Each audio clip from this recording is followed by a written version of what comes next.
And just for the record, so this is guitar number 3 today. You saw, it's actually guitar number 4, but guitar number 3 today. You saw the unboxing of the chips in yesterday. So this again is another Donner. You can see it's in its hermetically sealed package. So again, I'm going to spare you the indignity of having to watch this.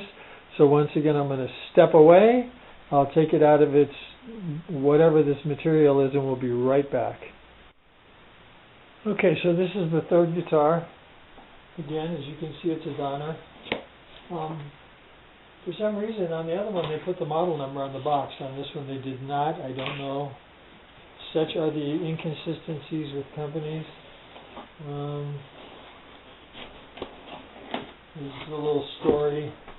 Since it was founded in 2012, Donner aimed to create new experience in music and performance. That's what drove Donner as a pioneer of mini pedals, which have brought the enjoyment of musical performance to many people around the world. My first comment on this guitar is this is a thin line, and this thing weighs like a brick, and I don't get it. I have the same problem with my Gear-It semi-hollow body guitar. Yeah, semi-hollow body. You need to look it up. My understanding is the reason why Fender created the thin line was because the wood was getting heavier and heavier, and people were like, having to get back surgery to play a Telecaster, so the way around it was this model. And so one would expect with the carve of the wood that you would lessen the bulk and the weight. But I can tell you that this pup feels like a heavyweight. In fact, unlike the other guitars thus far, I may just weigh this one right now. And yes, it has the overachieving vintage look. I wish they would. Gear did the same thing. I wish they would just go into the paint booth and just dial back the tint. They don't have to kill you with it. See, I'm beginning to think that they do this purposely because they want you to rip this thing so they can complain later, because it could have been done much better. I don't know what good they think the silica bag on the outside of the protection is doing.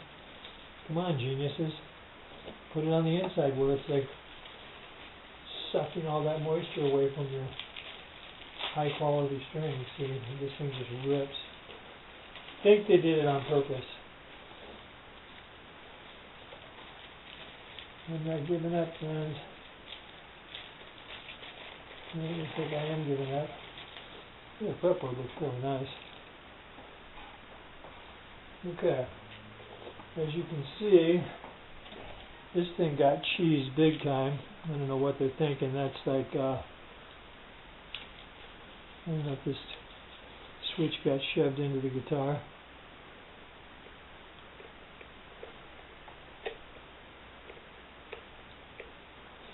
And actually just the plastic got popped down.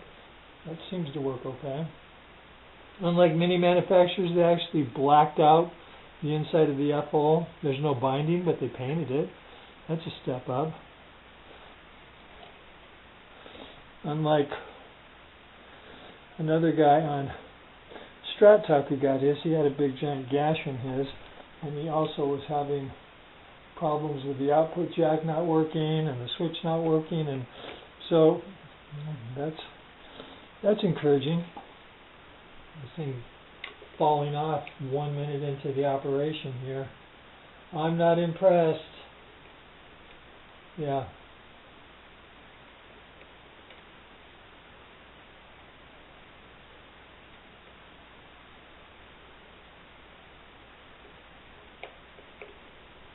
We'll see how long that lasts. Anyways, it looks very pretty. It's a nice sunburst. There's like no heavy duty grain going on or anything, but you can see it's under there. They're certainly not trying to fake it. It's not like they would go to the trouble of putting a laminate. Again, the Donner did a nice job. These frets are a touch sharper than the Strat. Yeah, they could use some smoothing out, but they definitely kick the Fesley in between, you know what. They did a much better job. Okay, so I'm going to go plug this in and give it a whirl, and we'll be back with a final comment. Well, it's interesting to note, I'm going to spend 2 minutes and look into it, but this guitar doesn't work. I don't know if this is the first. I may have bought another guitar a while back that I plugged in, but there's nothing. So it's either, you know, the output jack is funky or there's a ground issue or something. I have no idea. But that's a huge fail. I would assume at the plant, part of their quality control is someone plugs this thing in before it goes into its bag and says, yeah, it works, thumbs up. So I'm going to take a peek. But yeah, I don't buy guitars to fix them. If it's something really, really simple, I'll put forward the effort. But I'm definitely going to let Donner know, not a happy camper. That's not a good thing. Okay, and we're back. And again, it is the same day. It is January the 16th, 2025. And this is the ghost guitar. This is the Donner DJC 1000. And the reason why it's not here is because it was defective. It had an issue. The sound would not come through it. I investigated what I could do, which was check out the output jack. I popped it out. Everything was fine, wired up. Some people mentioned it could be a ground issue. Finally, I got some sound through it temporarily, and the best I could figure it was a defective volume potentiometer. Again, some of you will laugh. Easy fix for those who know how to do it. I don't know how to do it, so it wasn't an easy fix. I contacted them, offered them the opportunity for an exchange. They didn't want to. They were blowing them out for $75.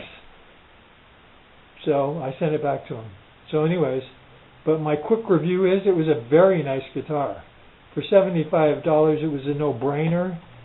For $120, $30, $40, still a nice guitar if you got a good one. Fret-ins were a little abysmal. Again, Donner's low budget.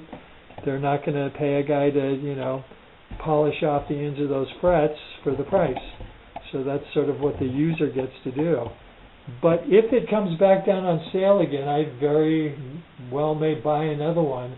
Mine weighed again about 7.2 pounds, which I think is a little heavy for a thin line style guitar, although I have a Garrett thin line that a couple of them came through my hands and left were like 8 pounds.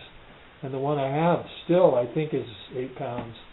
So this was reasonable. It was in the reasonable zone, but I do highly recommend that guitar for a budget guitar. It looked nice, the finish, the fit, fretboard was nice, fret tops were nice, again fret ends were sharp, pickup sounded really good to my ear. I was highly impressed for a budget guitar. So that's the story on the DJC 1000 from Donner. And we'll be back with our final contestant in our mega series of 4 guitars in 2 days last week.